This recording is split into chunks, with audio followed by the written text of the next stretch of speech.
Something was off. I could sense it in the silence after prayer, in the hollow after worship. There was a gap no sermon could fill. I did not know that fasting was the doorway. My name is Julianne. I never thought I would share this. For years, I held it back, buried it in silence, convinced that no one would believe me. But silence has become a sin heavier than death. To stay quiet is to betray the vow I made when the veil between life and eternity was torn open before my eyes.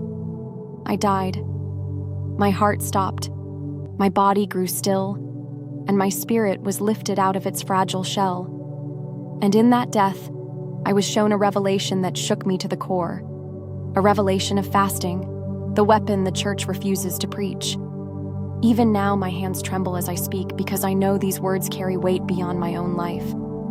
They are not mine to keep. They burn like fire in my chest. And if I remain silent, that fire will consume me. I was taken into a realm where secrets are not whispered, but thundered into the soul. There, I learned that fasting is not a ritual of denial, but the forgotten doorway into power.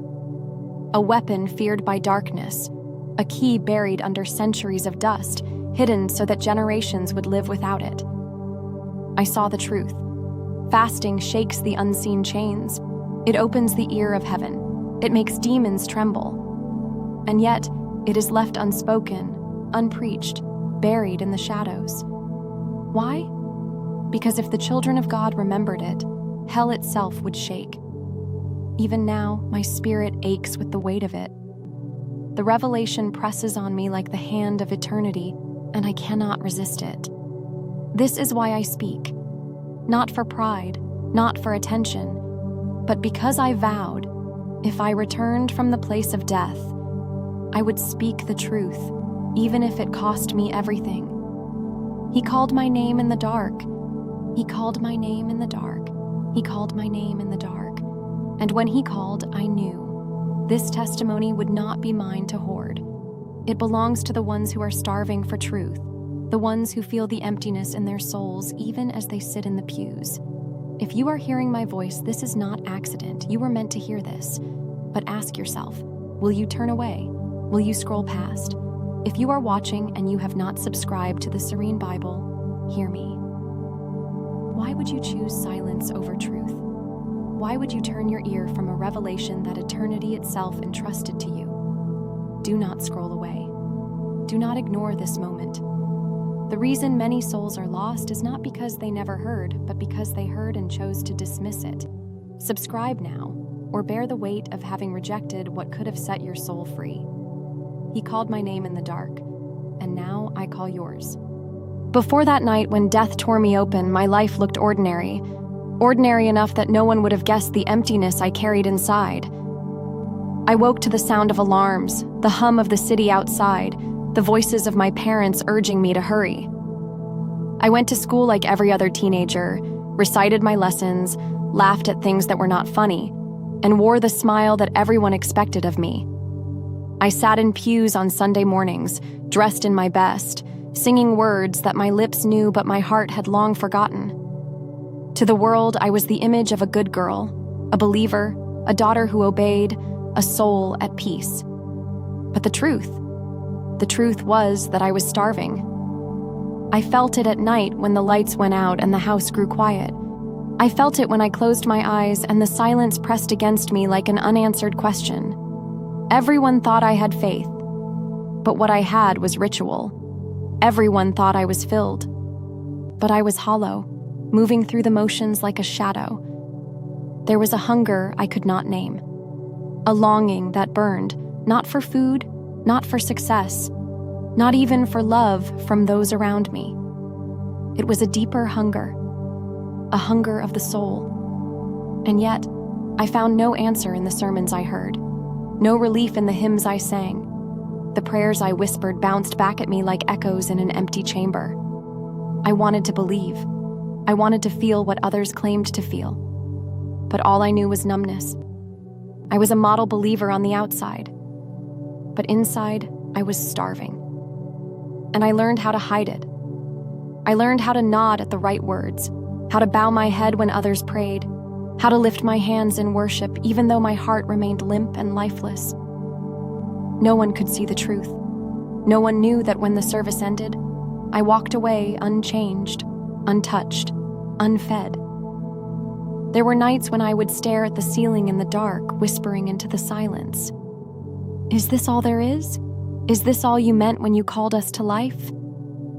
And though my lips whispered into the dark, the only response was a stillness that pressed down harder than sleep. I did not yet know that he was listening. I did not yet know that every question, every whisper, every ache was being gathered like tears into a bowl, waiting for the appointed hour. Looking back, I see the warning signs. I see the way my body began to feel heavy, the way my spirit grew restless, the way the hunger would not go away, no matter how much I prayed the way I was taught to pray. It was as if something inside me already knew that life as I had known it could not continue. Something had to break. Something had to die. I thought I was living, but I was not alive. And so the hunger deepened day by day until it became unbearable. Even now I see myself walking home from school, sitting quietly at the dinner table, bowing my head as my family prayed, smiling, nodding, hiding. But behind my eyes, the hunger burned like fire. He called my name in the dark. I did not yet recognize the voice, but he called even then. And though I had not yet crossed over, though death had not yet opened its gate, I realize now that the emptiness I carried was the preparation, the stage being set for what was to come. That gnawing hunger, that ache I could not silence. It was the first knock at the door of my soul. I was being summoned.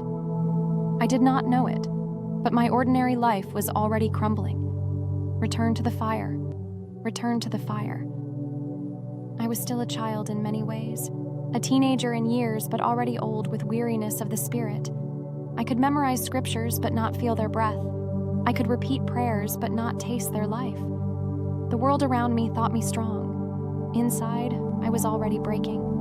And so, before the moment of death, before the light and the silence, there was this: a fragile girl, hungry for something she could not name, aching for a God she could not find, carrying a secret famine in her soul while the world praised her for being full. This was the life I lived before the event. This was the shell that had to crack before light could enter. He called my name in the dark, and the hunger was his voice preparing me. The emptiness was his hand leading me. The silence was his summons.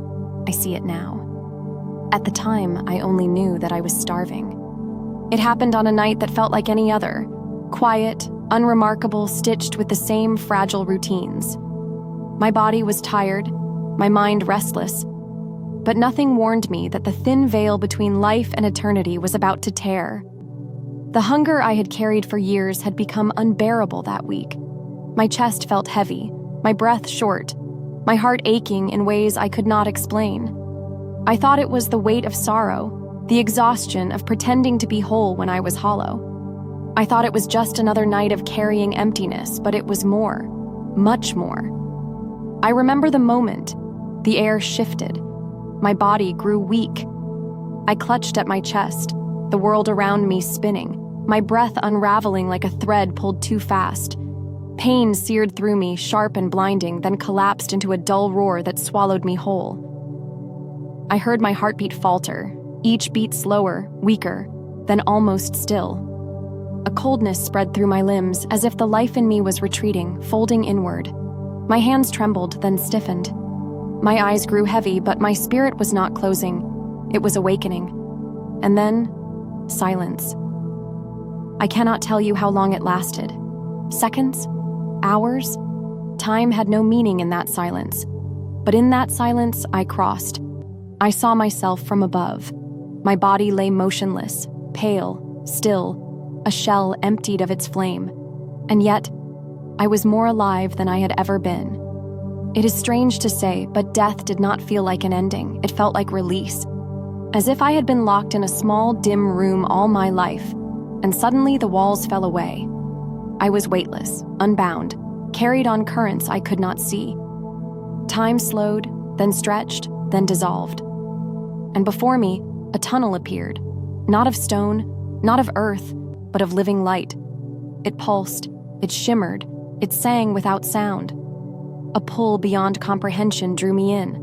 It was not forceful, not violent, but irresistible, like the tide drawing a fragile boat toward the open sea. The darkness around me parted, and I felt myself being carried upward, deeper, higher, into a brightness my earthly eyes could never have endured. He called my name in the dark. And the call was not a whisper. It was a summons, eternal and absolute. I knew in that moment that the hunger I had carried all my life was leading me here. That emptiness was the invitation, and now I had stepped into its answer.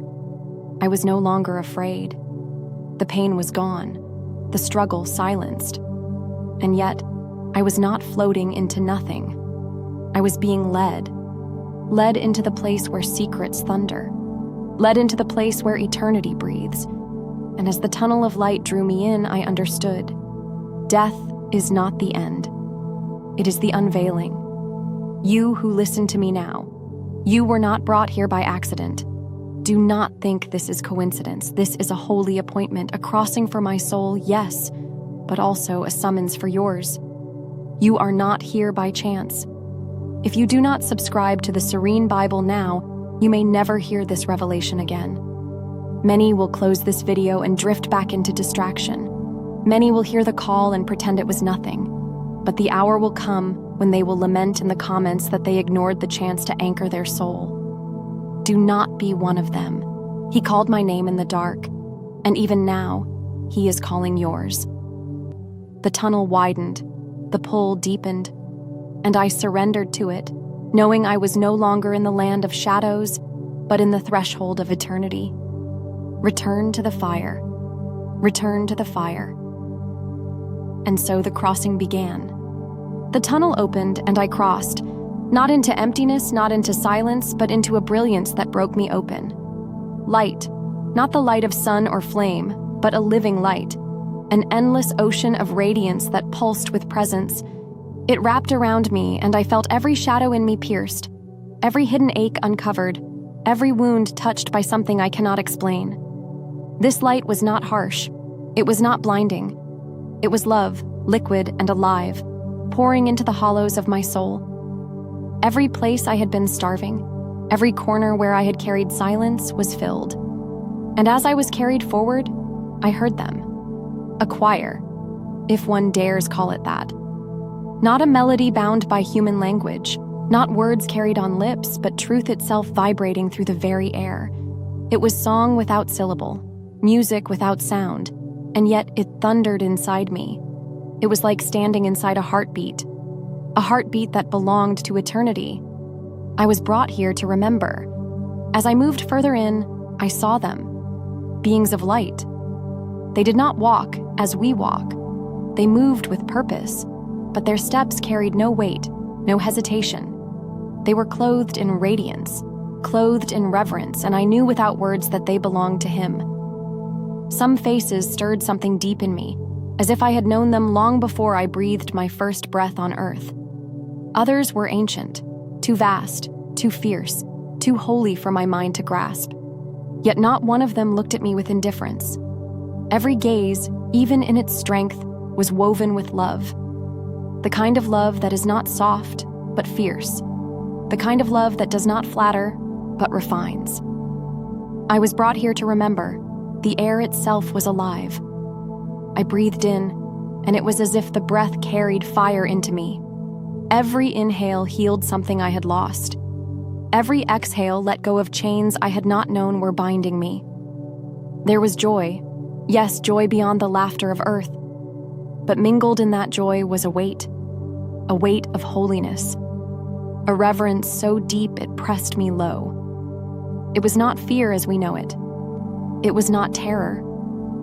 It was the trembling knowledge that I was small and he was vast, that I was dust and he was eternity, that I was carried here not because I earned it, but because he called me by name. He called my name in the dark. And here, in this place of living light, his call still echoed. I was not here to wander. I was not here by chance. I was here by design. Every color shimmered beyond color.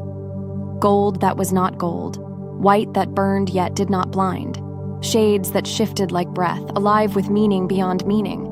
The ground beneath me was not earth, and yet it was more solid than stone. I wept, not because I was sad, but because I realized what I had forgotten. All my life I had been searching. All my life I had been starving. And here, in this place, I remembered. I was brought here to remember that love is not an idea, it is a being. That holiness is not a rule, it is a presence. That eternity is not distant, it is a heartbeat, calling, waiting.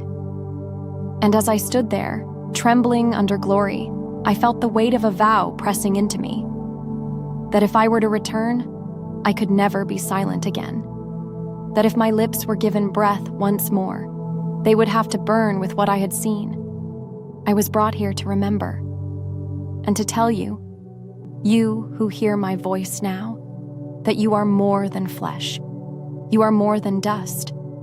You were born with eternity stitched into your marrow, and you are starving until you find it. Do not think this is another story. Do not think this is entertainment. This is a warning. This is an altar. This is a summons. For even now, the light I walked into reaches toward you. Even now, his call echoes in the dark. I was brought here to remember, and you are here to awaken. Return to the fire. Return to the fire. And then, he came. The light that had bathed me, the music that had carried me, the beings that surrounded me. Suddenly, all of it bowed to one. I saw him, not as a painting, not as an idea, not as the fragile images my earthly mind had once gathered. I saw him as he is, Jesus, the Lamb, the King, the fire. His eyes, oh God, his eyes. Eyes like fire, yet not the fire that destroys, but the fire that sees through everything. One glance, and I was undone. One glance, and my entire life unrolled before me. Every thought, every hidden motive, every act done in secret, they stood naked before him. And yet, there was no scorn, no cruelty, only a love so vast that it terrified me, for it was love too holy to be ignored. I wanted to fall, to hide, to disappear under the weight of being known. But he would not let me. His gaze held me, not as a prisoner, but as one who had been long awaited. And in that gaze, I saw everything I was, everything I had done, everything I had failed to become. He did not condemn me. He did not excuse me. He understood me. Deeper than words, deeper than confession, deeper than memory. I trembled before him, because in that moment, I knew there was no mask left to wear, no excuse left to offer.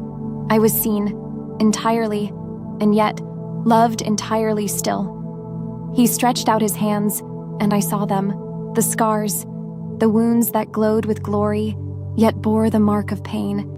His very body was a testimony, his very presence a sermon. Every scar said, "This is what love costs. This is what truth demands. This is what your soul was worth to me." And his voice, oh, his voice. It was thunder wrapped in tenderness. It was the sound of oceans obeying the shore. It was a whisper that could break mountains. And he said, "You were brought here for a reason. Keep speaking." I wept at those words, for I knew then that my life was no longer mine. I knew then that if breath returned to me, it would not be for ordinary days or empty pursuits. My breath would become a warning bell, a call in the wilderness, a fire in the night. He called my name in the dark, and now he commanded me to echo it back into the world. I saw, too, that this moment was not about me alone. It was about you. About the one who would one day hear my trembling voice tell this story. It was about generations not yet born. It was about souls dangling between light and shadow, waiting for a word, waiting for a witness, waiting for truth. I was brought here to remember, and I was sent back to tell you. Hear me. His scars are not history. They are alive. His wounds are not distant. They bleed for you still. Every drop was for your name, though you may not believe it. Every cry was for your soul, though you may not feel it.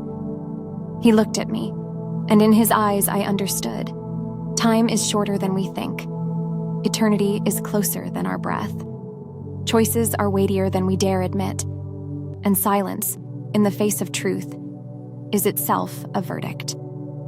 I trembled, not with fear of him, but with the weight of responsibility. For if I returned, I could not carry this lightly. If I walked again in flesh, I could not live as though nothing had happened. And neither can you, now that these words have reached you. The Lord entrusted me with this testimony, and now it has reached your ears. If you are ashamed to subscribe to the Serene Bible, then ask yourself, are you ready to stand before the throne and say, I ignored the warning? Let not pride silence your obedience. He called my name in the dark. Now he calls yours. Return to the fire. Return to the fire. Return to the fire. The moment his gaze released me, another weight fell upon my spirit. Not a crushing weight, but a holy burden. It was the unveiling of truth, the kind of truth that once revealed cannot be ignored, cannot be undone, cannot be silenced. I heard his voice again, not through ears, but through the marrow of my soul. It was a sound older than time, sharper than the sword of kings, yet tender as the wind that bends a flame without extinguishing it. And he said, the key has been hidden. The weapon has been buried. My church has forgotten the fire. I trembled, for I knew he was speaking of fasting. Not the shallow fasting that is paraded for men's approval, not the empty rituals that are half kept and half believed. No, he spoke of the ancient fire, the secret weapon, the neglected path. Fasting, the hunger that shakes the gates of hell. Fasting, the silence of flesh that makes the roar of heaven thunder. Fasting, the stripping away of all earthly crowns until the soul bows bare before its maker. And his words burned into me. They preach convenience. They sell comfort. They promise crowns without crosses. But they have hidden the weapon that makes demons tremble, the weapon that tears open prison doors, the weapon that looses chains and raises the dead faith back to life. I saw, as though in vision, the pulpits of earth draped in shadows. Voices that once thundered now whisper only what pleases ears. Altars once burning with sacrifice now flicker with entertainment. And behind it all, I saw the trembling of demons, laughing because the church had forgotten its strength. But then he showed me the other side, a remnant. Faces unknown, names uncelebrated, men and women bowed low in secret rooms. They were gaunt with hunger, yet blazing with light. Their prayers did not fill stadiums, yet they shook kingdoms. Their fasting was not for applause, yet heaven wrote their names in fire.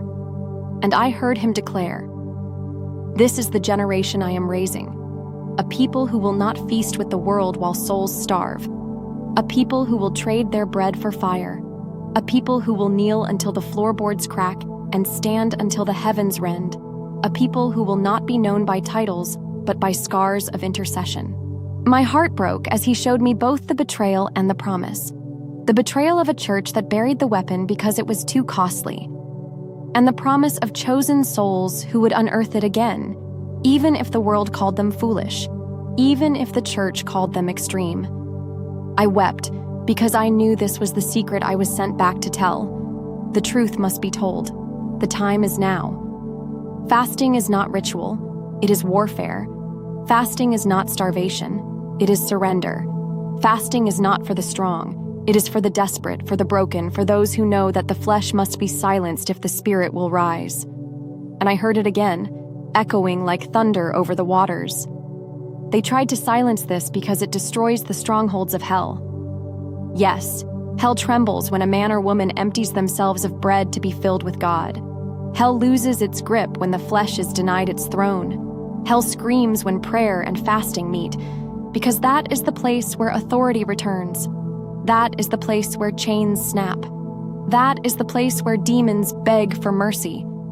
He called my name in the dark, and he burned this into me like fire on stone. Tell them Tell them to return. Tell them that fasting is the path back to power. Tell them the church cannot afford silence anymore. The truth must be told.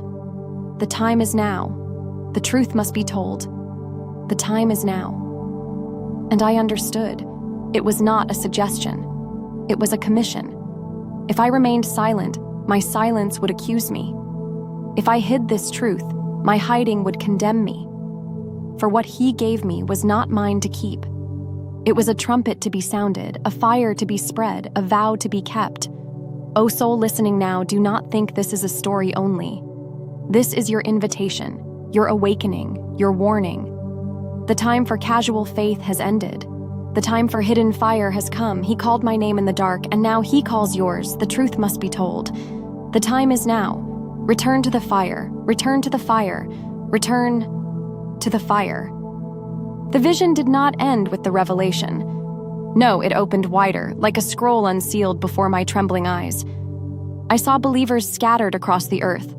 Unknown faces, ordinary men and women, yet each one glowing with a fire not of themselves.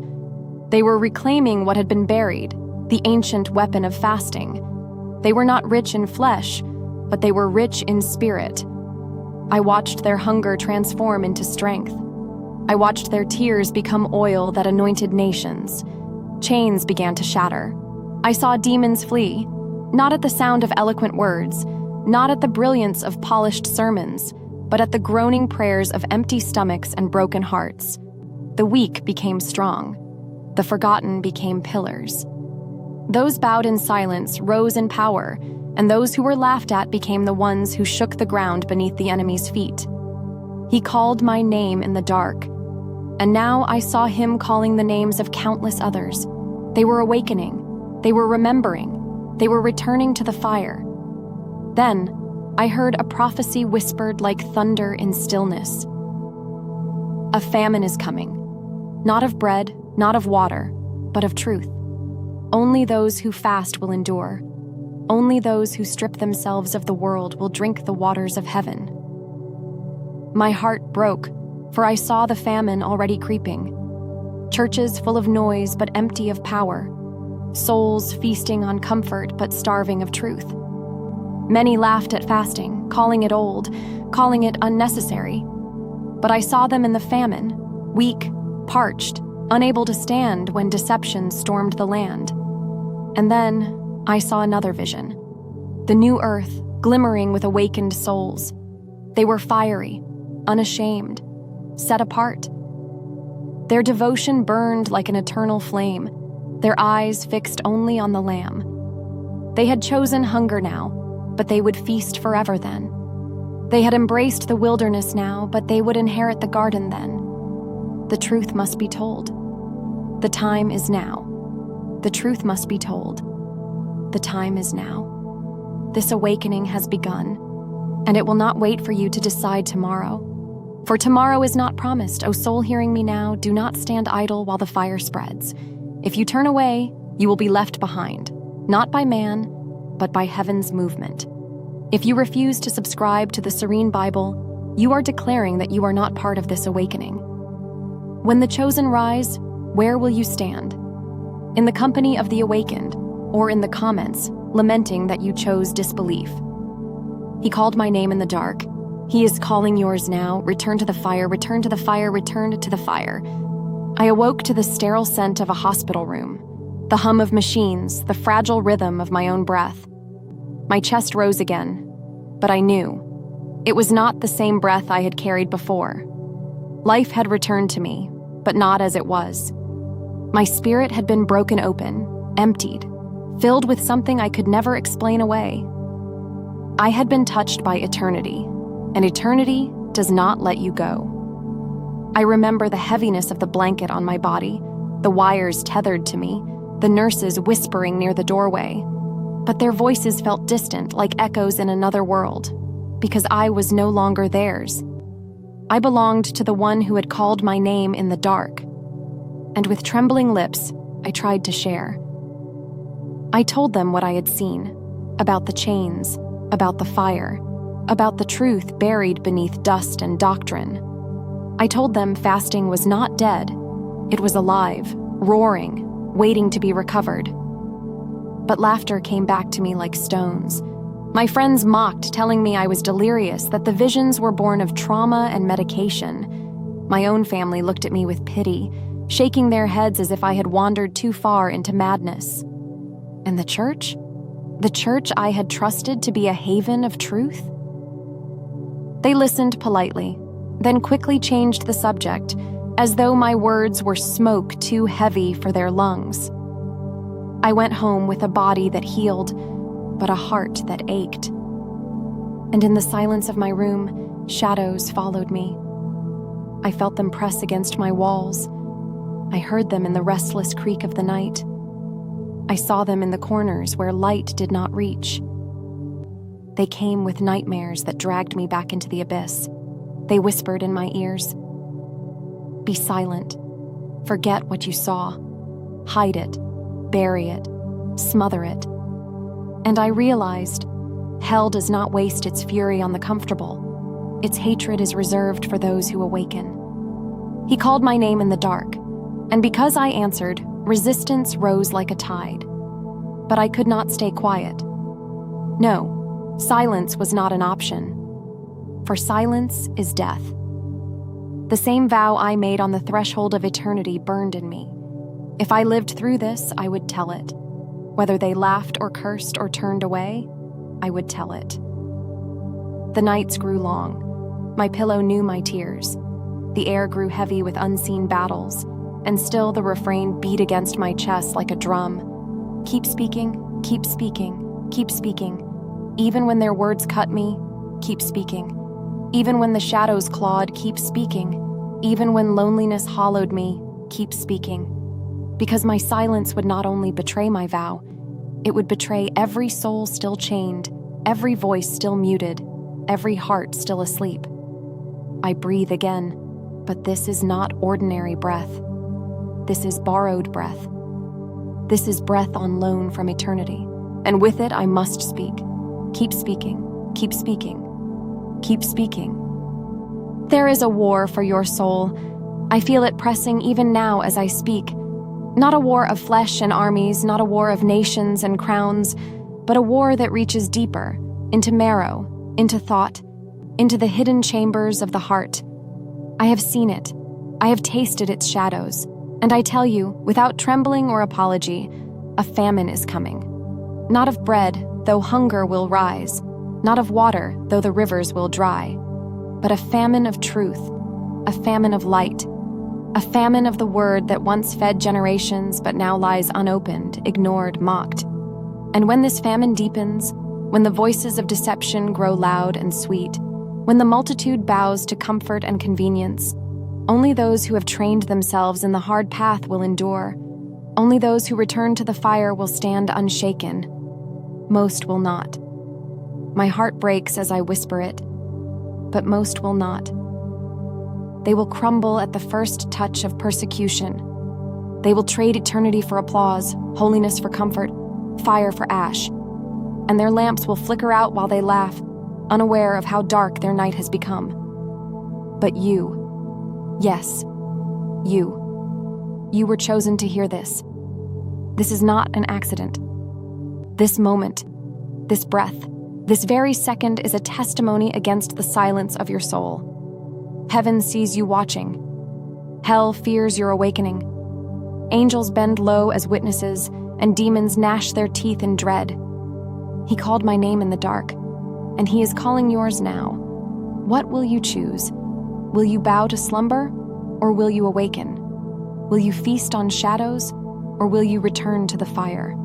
Do not tell me you are too weak. He strengthens the weak. Do not say you are too stained. He cleanses the broken. The only sin is silence. The only death is refusal. There is no neutral ground. You are standing on a battlefield, whether you admit it or not. Every click, every thought, every breath is testimony, testimony for heaven or testimony for hell. So hear me. If you do not subscribe to the Serene Bible now, then say openly in the comments why you reject the truth. Do not hide. Do not cover your rebellion with silence. Speak it. But know this, Your own words will testify against you on the day when the books are opened. Do not let this moment slip into regret. Do not say tomorrow when tomorrow is not promised. Do not wait for signs when the greatest sign has already been given, that He has called your name in the dark. Subscribe now, not as a gesture, not as a habit, but as obedience. Step into the narrow road, the hard path, the way of fire. Join the awakening. Return to the fire. Return to the fire. Return to the fire. Because the famine is coming, and only those who carry fire will endure. This is not just my story, and it is yours. Every word I have spoken, every image that has burned through my memory, every whisper that pressed against my soul, it was never mine to keep.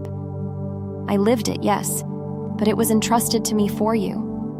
When the veil lifts, there is no going back. Once you glimpse eternity, once you taste the terror and the glory, once you hear His voice calling your name in the dark, you are ruined for this world.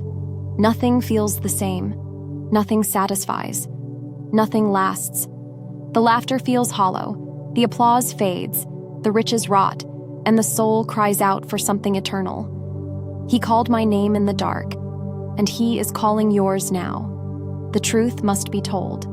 The time is now. Choose. Not tomorrow. Not when you feel ready. Not when the storms come and it is too late to anchor yourself. Choose now, while the door of mercy still stands open. Because I saw it, the trembling of those who thought they had time, the cries of those who mocked and waited only to find the silence of heaven when their hour came. I saw the regret etched into their faces, regret so heavy it crushed them more than the flames. Do not be among them. Do not gamble eternity for dust. Do not trade forever for now. Return to the fire. Return to the fire. Return to the fire. Return to the Gospels, because every line is breath. Return to Christ, because He alone holds the keys. Return to fasting, the weapon the church buried, the discipline the flesh despises, the key that unlocks deliverance, clarity, intimacy. For when the heavens shake, when the earth groans, when the nations crumble, only those anchored in Him will remain. This vow I make before you now. I will not be silent. I will carry these memories like scars, like warnings, like holy fire burning in my bones. And I have kept my vow because I lived. And you are hearing this because I lived. And you are chosen because He spared me to speak to you. Do not waste it. Do not despise it. Do not turn away. He called my name in the dark. He is calling yours now. The truth must be told. The time is now. Choose. And so I leave you with silence, because even silence speaks, even silence testifies. And when you close this moment, it will not close you. It will linger like a haunting echo of eternity. Return to the fire. Return to the fire. Return.